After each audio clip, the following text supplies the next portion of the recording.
أن تحكموا بالعدل إن الله نعم ما يعظكم به إن الله كان سميعا بصيرا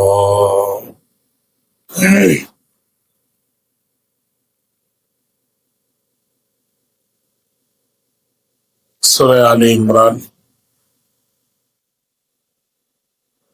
58 নম্বর আয়াত।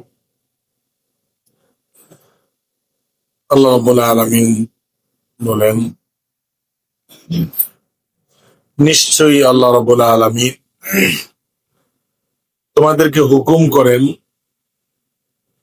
আন তুআদ্দুল আমানাতি ইলা আহলিহা, তোমরা যেন আমানত সমূহকে ইলা আহলিহা, তার আহালের নিকট আমানত পৌঁছিয়ে দাও।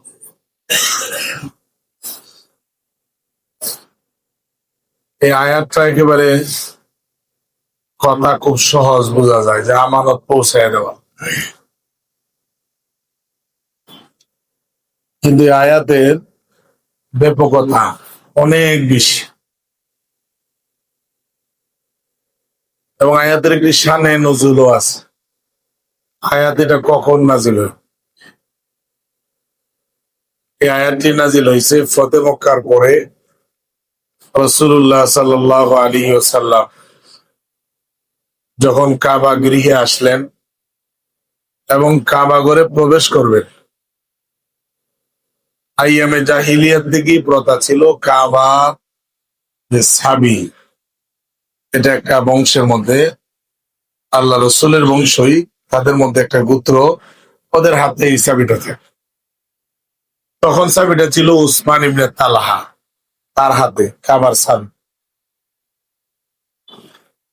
রাসূলুল্লাহ সাল্লাল্লাহু আলাইহি সাল্লাম হিজরতের আগে একবার কাবা শরীফের ভিতরে ঢুকতে চাইলেন, কিন্তু তখনও মুসলমান হয় নাই। উসমান ইবনে তালহা, এটা উসমান রাদিয়াল্লাহু তাআলা উনি না, এটা আরেক উসমান।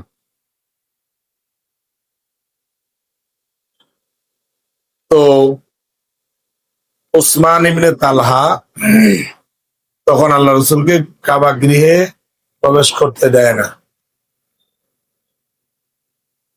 খুব জোরাজুরি করার পরে আল্লাহ রসুল বললেন, উসমান ইবনে তালহা, এই কাবার চাবি তো আমার হাতে আসবে,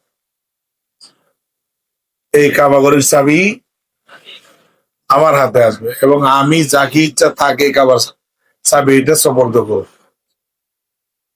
মক্কার কুরাইশদের এমনি যত নাফরমানি হোক, আল্লাহ রসুল যখন কোনো ভবিষ্যৎবাণী করতেন এটা 100 থেকে 100 বিশ্বাস করতেন যে আল্লাহ রসুল যেহেতু বলছে তাহলে এটাই হবে।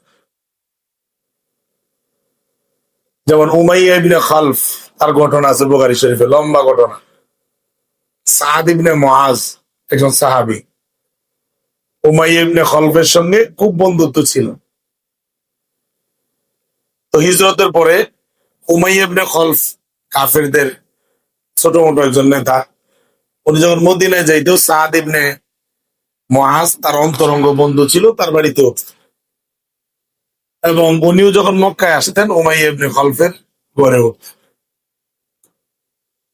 হিজরতের পরে একদিন সাদ ইবনে মুআজ মক্কায় আসছেন উমরা করার জন্য এবং উমাইয়া ইবনে খালফের বাড়িতে ঢুকলেন। ঢুকে বললেন যে, অঞ্জল বন্ধু, তুমি একটু দেখো তো, খেয়াল করো কাবা শরীফটা কখন খালি থাকে।